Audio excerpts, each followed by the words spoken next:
হংস বাহনে বন্দম যে বিপদাবতী, কষ্ট না গো সহিত মায় শীঘ্র গতি।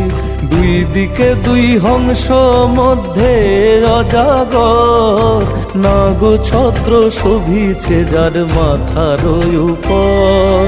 বন্দিলাম বন্দিলাম মাগো যন্ত্রে দিয়া অবধান করো।